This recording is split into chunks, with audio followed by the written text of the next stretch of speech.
সুপ্রিয় শিক্ষার্থীরা, আজ আমরা মানবদেহ সম্পর্কে কিছু গুরুত্বপূর্ণ সাধারণ জ্ঞানের প্রশ্ন নিয়ে আলোচনা করব। সাধারণত প্রতিটি পরীক্ষায় মানবদেহ থেকে আমাদের সাধারণ জ্ঞানের কিছু প্রশ্ন আসে। নার্সিং ভর্তি পরীক্ষায় তো 4-5টা পর্যন্ত প্রশ্ন আসে। আমরা এই ধরনের কিছু প্রশ্ন নিয়ে এখনই আলোচনা করব। সবাই মনোযোগ সহকারে একটু খেয়াল করি। শুরু করি মানবদেহ সম্পর্কে সাধারণ জ্ঞানের কিছু গুরুত্বপূর্ণ প্রশ্ন। মানবদেহ হাড়ের সংখ্যা 206টি।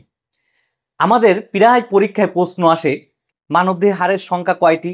আবার এই জায়গায় আমাদের একটু মনে রাখতে হবে মানুষের শরীরে দুই ধরনের হস্তি আছে, একটা হস্তি আর একটা আছে তরুণ হস্তি। হস্তি আছে 206টি, একজন পূর্ণবয়স্ক ব্যক্তির শরীরে 206টি হস্তি আছে, আর তরুণ হস্তি আছে 98টি। তবে মাঝে মাঝে দেখবা দুই একটা প্রশ্ন আমাদের বিগততে আসছে বা বিভিন্ন সময় আমরা দেখি যে একজন নবজাতকের শরীরে কতটি হাড় আছে। এইটা আমরা দুটো উত্তর দেখি, কখনো দেখি আমরা 202টি, কখনো দেখি 300টি। এইটা একটু আমি ক্লিয়ার করে দিই। একজন নবজাতকের শরীরে যে হস্তি এবং তরুণ হস্তি দুটো হাড় রয়েছে এটা আলাদা করা যায় না ছোটবেলায়, তখন আমরা হস্তি এবং তরুণ হস্তির সমষ্টিকে বলি। এখন হস্তি এবং তরুণ হস্তি 206 আর 98 যোগ করলে 304টে হয়, কিন্তু আমরা উত্তর দিই 300টি। এর কারণ কি? এর কারণ আছে আমরা যখন জন্মগ্রহণ করেছি তখন আমাদের যে মেরুদণ্ডে মোট 33টি হাড় আছে পিছনে মেরুদণ্ডে, এই 33টি হাড়ের ভিতরে কক্সিজে মলদেরার কাছে যে 4টে কক্সিজে হাড় থাকে, এই 4টা হাড় ছোটবেলায় এস্টাবলিশ হয় না। অর্থাৎ তখন আছে মোট হাড় থাকতেছে কি ওই 4টা কম থাকার কারণে আমাদের দেখো ওই যে 206টার থেকে 4টা কম থাকতেছে, অর্থাৎ 202টি। আর তরুণ হচ্ছে 98টি, তাহলে 202 আর 98 মোট 300টি হচ্ছে। আর যদি শুধু আমরা হাড়ের হিসাব করতে পারি তাহলে শুধু 202টি সঠিক উত্তর। মানুষের শরীরে কিডনির সংখ্যা 2টি। আমাদের একটু মনে রাখতে হবে মানুষের শরীরে কিডনি আছে 2টি আর লাং অর্থাৎ ফুসফুস আছে 2টি। আর বাকি যে অঙ্গগুলোর কথা বলা হয় হার্ট, পাকস্থলী, ক্ষুদ্রান্ত, বৃহদান্ত, এগুলো সবই একটি। ঠিক আছে, পরের প্রশ্ন আসে ঘাড়ের মেরুদণ্ডের সংখ্যা কয়টি? ঘাড়ের মেরুদণ্ডের সংখ্যা 7টি। মেরুদণ্ডে মোট হাড়ের সংখ্যা আছে আমাদের 33টা। এই 33টার ভিতরে ঘাড়ে আছে 7টি, আর বাকিগুলো আমরা দেখো আমাদের আরেকটা ভিডিওতে সব টোটালি মেরুদণ্ডে 33টা হাড়ের বিষয় নিয়ে আলোচনা করা আছে, যাদের প্রয়োজন ওই জায়গা থেকে দেখে নিতে পারো।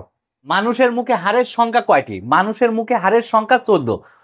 অর্থাৎ আমাদের করটিকে অর্থাৎ মাথা এবং মুখমণ্ডল মিলে আছে 29টা হাড় আছে, এর ভিতরে মুখে আছে 14টি এবং বাকি 15টি আছে আমাদের মাথায়। পরের প্রশ্ন আমরা চলে যাই, মানুষের বুকে হাড়ের সংখ্যা কয়টি? এই প্রশ্নটা আমরা কিন্তু প্রায় পরীক্ষায় ভুল করি।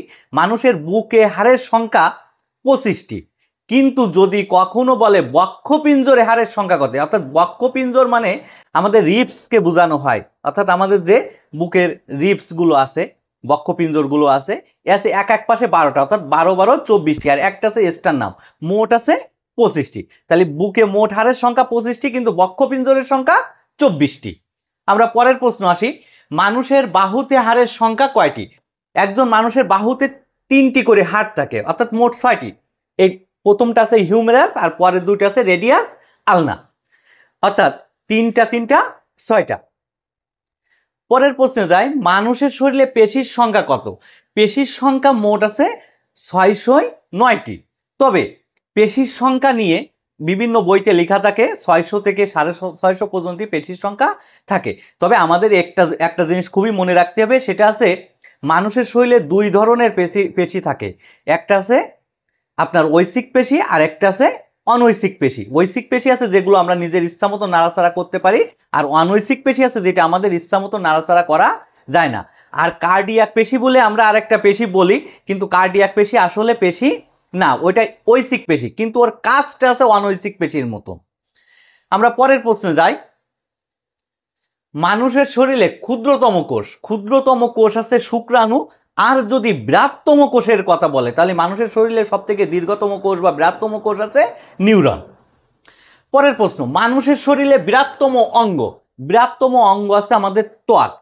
ঠিক আছে, তবে যদি কখনো বৃহত্তম গ্রন্থি বলে ওই সময় আবার খেয়াল করতে হবে, বৃহত্তম গ্রন্থি আছে আমাদের যকৃৎ বা লিভার, বা আমরা গ্রামের ভাষায় বলি পিলিয়া, যেটাই বলি না কেন, এটা মানুষের শরীরে সব থেকে বৃহত্তম। যদি এই আমাদের না থাকে, ত্বক না থাকে, তখন আছে যকৃতের কথা আমরা দিব। ঠিক আছে, তবে বৃহত্তম অঙ্গ বলতে আমরা ত্বককেই বুঝে থাকি।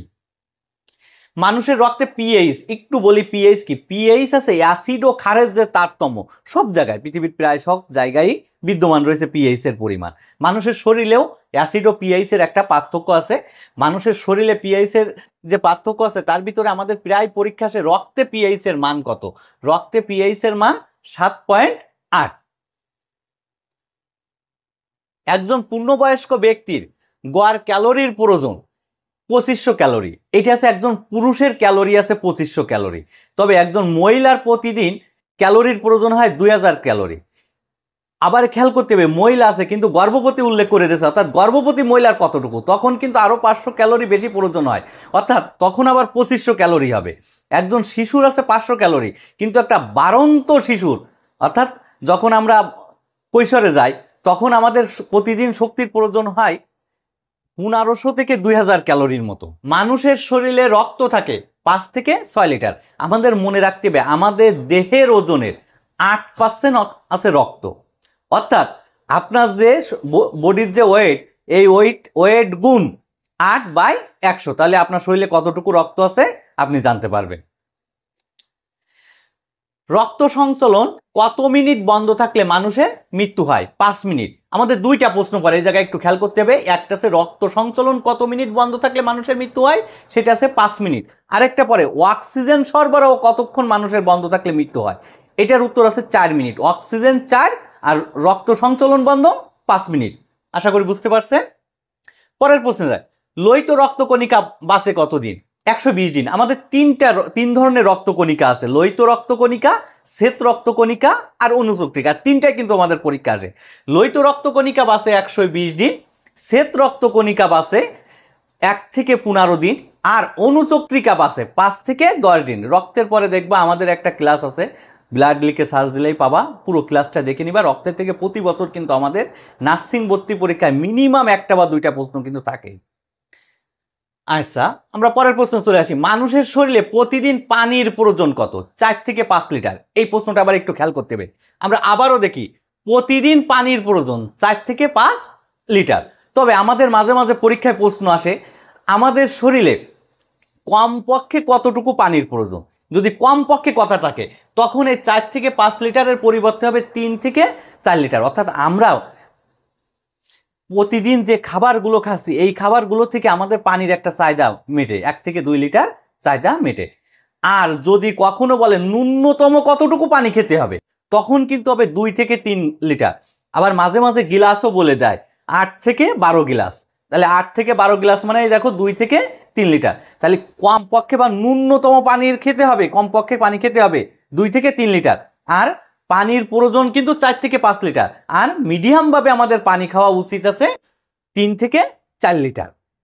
আমরা সর্বশেষ প্রশ্নে আসি, দুধ দাঁতের সংখ্যা কয়টি? আমরা জানি মানুষের মুখে দাঁতের সংখ্যা আছে 32টি। তবে যখন বাচ্চাদের দাঁত পড়া শুরু হয় এর আগের দাঁতগুলোকে আমরা দুধ দাঁত বলে থাকি। এই দাঁতের সংখ্যা থাকে কয়টা? দাঁত থাকে 20টা দাঁত থাকে, অর্থাৎ 20টা দাঁত ওঠার পরের থেকে বাচ্চাদের দাঁত পড়া শুরু হয়, এটাকে বলা হয় দুধ দাঁত। দুধ দাঁতের সংখ্যা 20টি। প্রশ্ন আমরা আলোচনা করলাম, এই প্রশ্নগুলো যদি তোমরা মাথায় রাখো তাহলে মানবদেহ সম্পর্কে আমাদের পরীক্ষায় যে প্রশ্নগুলো আসে সাধারণ জ্ঞানের বা আমাদের মানবদেহ চিকিৎসা বিজ্ঞানের টপিক্সের থেকে যে প্রশ্নগুলো আসে মোটামুটি ইনশাল্লাহ মানবদেহের অংশ থেকে তোমরা অ্যান্সার করতে পারবে।